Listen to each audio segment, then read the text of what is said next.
Hello, everybody. I'm Burlington Mayor Marianne Mead Ward, and I would like to welcome you to another edition of Burlington Matters, where we assemble local community organizations and leaders and folks to talk about the issues that we think you're going to care about or already care about. And today we are going to be talking about affordable housing. I know that is on the minds of many, many people in our community. It's not a new issue, but it has been heightened in COVID, where we have seen people working from home more and living farther away from where their normal workplace is, has caused the average rent and the average housing price to significantly increase. We've seen it all across the GTHA, and housing was already pretty expensive to begin with before all this happened. So we don't see that changing anytime soon. So we're going to kick off this conversation about how we can help with affordable housing and who does what. I think that's probably one of the most important conversations, because every level of government has a little piece of that pie. And we want to talk about what the city does, as well as what our friends at Halton Region do. So joining me today for this very important conversation are Allison Enns, our Manager of Policy and Community at the City of Burlington, and Andrew Balahura, who is our Director of Housing and Director of Housing Services and Social and Community Services at Halton Region. And I've known Andrew forever.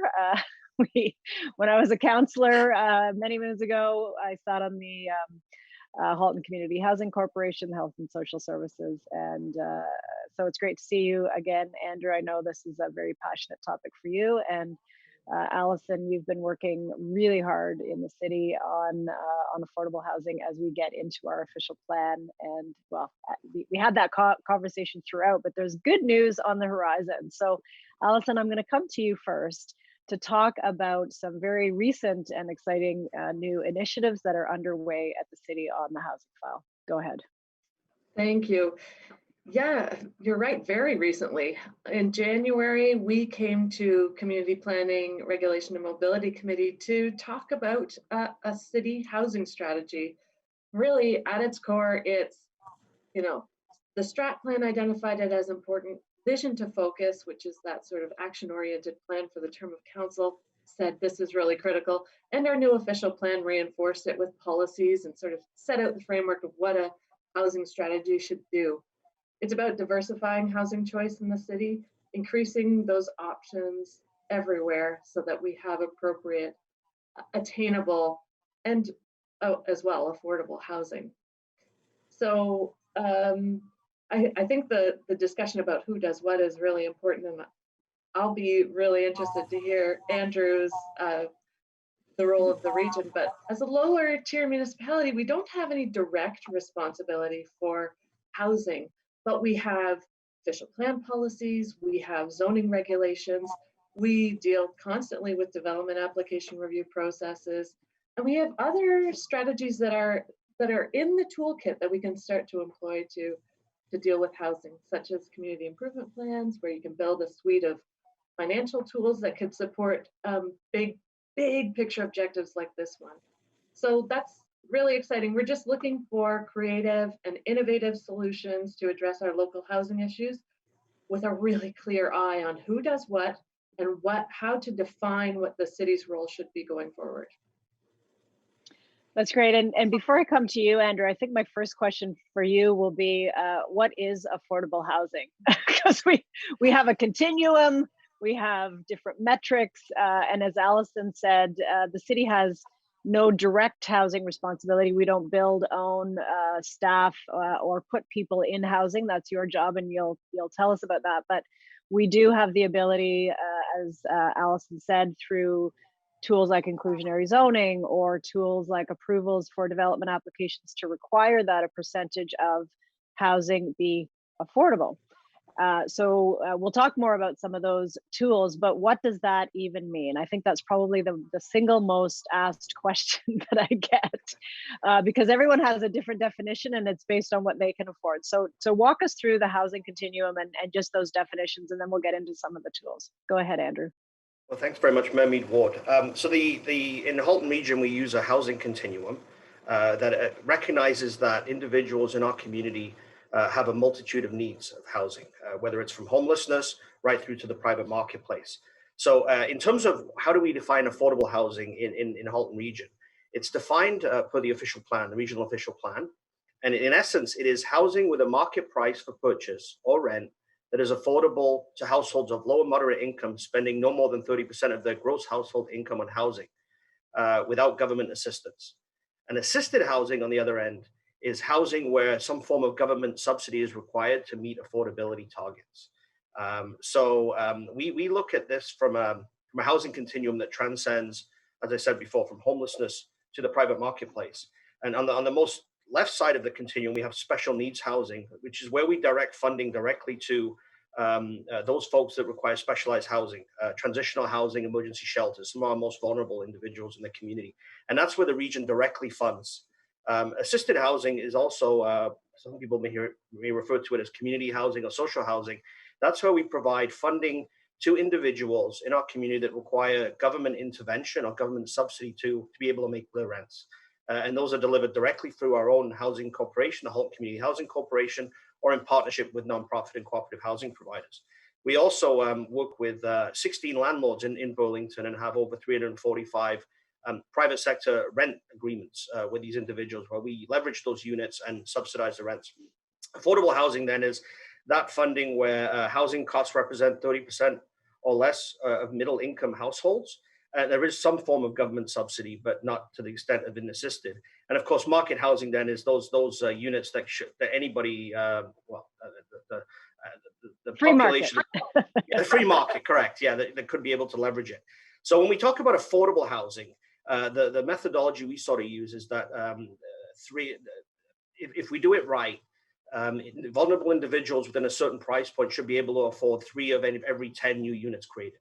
And with that in mind, we use a number of policy tools to try to achieve that, where we require that 50% of all new purpose-built housing is townhome or apartment style. And the reason for that is they tend to be cheaper than the larger homes.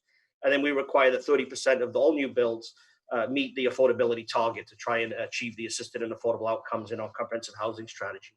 So hopefully that provides a good context for the viewers. It does, and I want to drill just a little bit more, and then I'll come back to Allison. But I did want to talk a little bit more about how those numbers are derived. So, and that's part of the conversation in the community, that as far as I am aware, to get that 30% of income, we take the average income, which is about 100 and change, and lots of people in our community recognizing lots don't make that, and so then that would produce. There's a formula based on that income, that average income, that would produce an amount of money based on that. No more than 30% of that income you would spend on your housing, then delivers a number of what you can afford by way of a house price. And if memory serves, but I know you're going to have it either in front of you, Andrew, or off the top of your head, there's different rates based on the type of household size or the which translates to the unit. So it's roughly, I think, 285,000 is considered affordable for a small household, which would be 1 or 2 people. It's a little over 400, maybe 465. I'm just going from memory here, for a family of, I'm guessing 3 or 4 or more. And then there's a blended rate, which is in the high 300,000s. That's what's considered the affordable. Like when you just talked about, we expect a certain percentage to be built at an affordable price. That's the price we're talking about. Is that, did I get that right? That's correct, Mary Ward. Yes. I'll tell you that in the official plan, we use a housing model that we report annually through the State of Housing report. So to give the viewers a sense, the assisted housing threshold, this is where we use government subsidy. The model is predicated on, I'll use the 2.8 people percentage, which is the general model used. And what it says is that anybody with incomes below 57,800 requires some form of subsidy to meet their housing needs. So what that means in practicality sense then is, unless they can buy a house for $214,000, they won't be able to afford the carrying costs without some form of subsidy. And on the rental side, it means that the rent must be at or below $1,440 to be able to sustain that on their own without a form of subsidy. Now, folks will know that, that there are some some units in our community to that extent, but generally speaking, the region uses subsidy to supplement those rents and deepen the rents. For the affordable housing threshold, this is where it differs a little bit. The family, on an average size family of 2.8, anybody with an income below 107,100 requires some form of subsidy to meet their housing need. And what that means is that the maximum purchase price is $393,400, with a monthly carrying cost not to exceed $2,680. That means all the mortgages, the property taxes, all the carrying costs, the gas, the hydro. And what it means in the rental market is a family of 2.8 making 107,100 would not be able to pay any more than $2,060 per month in rent, and that's inclusive of all. That's flat. So that's where we come from. In terms of different sizes, I can tell you that on the assisted side, if it's a 1 to 2 person family, it's 54,700 would be the income threshold, maximum purchase price of 202,700, and a maximum monthly rent of 1,370. And if it's 3+ persons, like I say, a family of 4 or larger, the income threshold for the assisted side is 62,200, requiring a maximum purchase price of 230,300 and a maximum monthly rent of no more than 1,560. And on the affordable side, it would be a 1 or 2 person family. Maximum purchase price would be 272,300, with no more than $1,840 in monthly carrying costs. And if it was on the rental side, $1,610. And a family of 4, like 3 persons or more, a family of 4, the income threshold will be $143,500. The maximum purchase price cannot exceed $525,000. Maximum monthly ownership cost cannot be more than $3,590. And from a rental standpoint, no more than $2,580. So that's really how we define the difference between assisted and affordable. But you'll see from that $143,000 average income is difficult. Not many folks. I mean, there are some people that make those kind of incomes, but there are many in our community that do not. So that's why we're passionate about what we do. And that's the big disconnect, right? When I'm listening to those, buying a house for $214,000 or even $400,000 or $500,000, when the average house price in our region is closer to $800,000 or $900,000. So not only do a lot of folks fall well under that income threshold, there simply isn't housing that's being built, even in some of the high rises. And if it's being built, it's not being built for family units. It's being built as dens. You swing a cat and you're going to hit the walls kind of. I've lived in one of those. I loved it when I was single and young and in Toronto. But you can't have a family of 5, which is our size, in one of those. So we've got a huge disconnect between what our folks need and the availability. So that's our challenge. I want to come back to you, Allison, to talk about what do we hope to achieve at the city with our housing strategy, because we recognize, I think we can all kind of recognize where the challenges are, and they're huge. They're not new, but they're getting worse. The gap between income and housing price, that's been growing and there for probably a decade, but it just continues to get worse. So what are the next steps, and what are we hoping to achieve by launching this housing strategy in the city? Great question. So I think I may have hit on it before, that we are looking for something creative, something innovative, and something that doesn't duplicate what's already happening.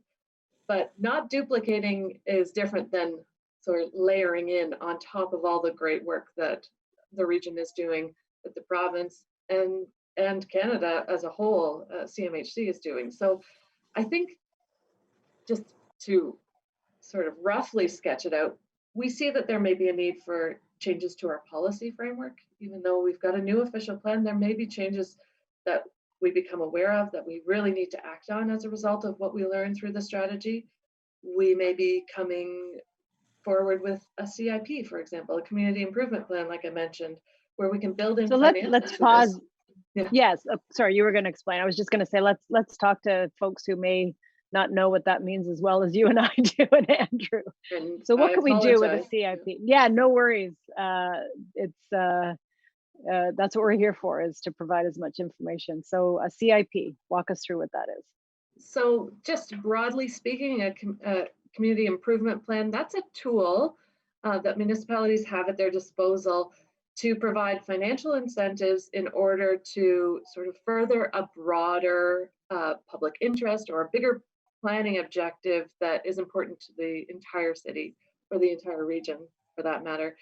So it can be a really interesting and flexible tool that we can start to use to really think creatively about getting more diverse and getting it a little bit more through that whole continuum that Andrew took us through. And one of the things I like about that tool is the ability, where appropriate, for the city to offer some financial relief, as you mentioned. Normally, there's this little thing called the Municipal Act that we have to follow, and we do follow, and you can't, municipalities are prevented from doing that with any one business. It's called bonusing, it's illegal, and there's very good reasons for that. But if you can set up an entire area or district or policy goal that would be available to any individual business within that qualifies or meets the criteria, then it allows us to proceed. And for example, with some of our nonprofits, maybe giving them a break on development charges, which can be substantial. So those kinds of things, which then makes it easier to or cheaper to build the house. And then with all the right agreements in place, and I know we make sure we have the right agreements in place, that gets passed on to the consumer, right? That's not money for the builder to pocket. So that's one way to make the construction of the housing a little cheaper to the end user. Yeah. So just to take a little segue there on community improvement plans. I'm a huge fan of them. A really great way to position it. And I think you also mentioned earlier, thinking about other tools we have at our disposal, inclusionary zoning. I think it's a really opportune time to be turning our minds to that. The city will be reinitiating work on the major transit station area specific plans, and the province has set out that those areas within the protected MTSAs are, so major transit station areas, are areas where we can employ inclusionary zoning. And that, I think we've already had great discussions with the region, and it's something we really, really want to actively pursue. So that's just another great example of a tool. But partnerships, collaboration, advocacy. The city can even be taking a different, a fresh perspective on how we collaborate, how we facilitate connecting developers with nonprofits, with the region, and just working differently than we have in the past. I think there's just lots of opportunities that we can do things a little differently, guided by really detailed information about what's happening in the city today, what we know about housing, and how we can define our role. That's a great segue into my next question to you, Andrew, is just some of the additional ways that the region looks to be creative to provide housing. So the city of Burlington has something like 93 applications in various stages of processing, 93, that would over time, we're talking multiple years, but deliver roughly 4,000 units. And some of those are major, 1,000 or 2,000 on their own. And most of them, as Allison mentioned, are in the area of our GO stations, our MTSAs, as we call them, which is where we want to see some of that growth. And so we recently had a meeting with one of those developers. And so tell our folks out there what tools you have to help provide some affordable housing when there's already an application on the books and we just kind of come in and say, look, how do we partner with you? Thank you, Mer, for that. Yeah, absolutely. So one of the region's objectives here is to create new purpose-built rental stock. We have a vacancy rate of 1.7%. CMHC, the Canada Mortgage and Housing Corporation, states that a healthy rental market is 3% or higher. So we're falling short there. And with that in mind, Regional Council endorsed our comprehensive housing strategy, which is our roadmap on housing and homelessness across that continuum. And we use financial levers, policy levers, tax levers, et cetera, to create new housing. And in that plan, we established a target of creating between 550 to 900 new housing opportunities over the 10-year life of the plan from 2014 to 2024. I'm pleased to say that we've already achieved 875 of those, 3 years ahead of schedule. And this year we will exceed that target. And I'm also pleased to inform you that 162 of those purpose-built units were in Burlington, and they've added value to the in Burlington. And you know, when we're opportunistic, and you know, Alison used the word about innovative and creative. I mean, that's what we want to be. We want to be entrepreneurial and opportunistic, leverage federal funding when available, provincial funding when available, and regional council. And thank you for regional council's leadership. They set aside $107 million for us to create new housing opportunities, and in fact are allocating $7.8 million annually to that end. So what does that mean? It means that we are able to work with the private sector, the nonprofit sector, to create new purpose-built rental housing opportunities for the assisted and affordable parts of the continuum, as well as the supportive housing side. So on the private sector side, we've required that private sector proponents come in with a supportive housing partnership of some kind. So they either partner with us directly, and we create units for folks that are on our social housing wait list to create new units there, or it could be units for victims of domestic violence. It could be units for developmentally delayed adults. We're trying to build, livable, socially, economically diverse communities. So in the case where if a proponent has a property and they're looking to develop, we're very interested in sitting down at the table with them and figuring out what the art of the possible is. And we've created a concierge model. And what that concierge model does, Alison, is sort of to your point, we want to make it as simple and seamless and personalized for these developers to get shovels in the ground. We want to create new units, and we want to think differently and try and do as much as possible to catalyze new growth. So that what the concierge does is actually sits down with would-be proponents and says, okay, what do you need? What planning support you need? What financial support you need? What housing program stuff do you need? Housing can be complex, but we're here to help. We want to simplify it as much as possible so that we can achieve that goal of creating more housing opportunities. So we did a regional expression of interest where we used regional dollars, and we created some purpose-built rental units, and we want to do more of that. So we're looking at it from sort of different streams of activity. If a proponent has a project, we'd like them to sit down with our concierge, and we can talk about different tools. And one of the things we have in our toolbox is a DC deferral, for example, for up to 20 years. So if somebody is creating at least 10 units or 25% of their property is, if it's purpose-built, and if it will create 25% affordable units or a minimum of 10 units, they're eligible for a 20-year DC deferral, which is one of the best in the GTA. And we pride ourselves on that. That's incredible. Yeah, so it's a changer for sure. Development charges, just for folks who may be watching, they can be on a major project, they can be in the millions, right? Am I wrong about? Yeah, so that's a huge savings that eventually, if, as you say, if it's rental, you're getting the money in over time, but it's kind of a drip. So having that ability to stage and pay that over a long period of time is really important. And it's been an effective tool, because what it does is it backends the cost, so it allows the developers and especially the nonprofits to get shovels in the ground quicker and defer those costs to a later date. So that's one thing we're doing. But what we want to do is have these proponents come forward. We can sit down at the table and try and mix and match the different tools and in the toolbox to say, how do we get your project through the approval process, shovels in the ground, and get folks in our community need housing housed. That's really what we're driving to do. So I do want to just thank Regional Council again for the leadership on this and for making the funds available, because when I talk to my colleagues across the GTA and other jurisdictions, they envy us. We have such an engaged council that's put money in the table, and we've been able to achieve great things. And as I said, we're going to exceed the target this year, and we're opportunists. We're not going to stop. We're going to keep going, and we're going to keep doing more. So thank you very much. That's awesome. That was one of the things that was really important to me as a brand new counselor, and to see the innovation and to see that deliver over time has just been great. Alison, we have a public consultation coming up on the strategy. So tell us about that, and what are we hoping the public will tell us? How can they come to be prepared, and when and where is that coming up? It's soon. Yeah, that's great. Thanks for that. We will be having a launch event on March 8th. It's in the evening, 7 to 9 p.m.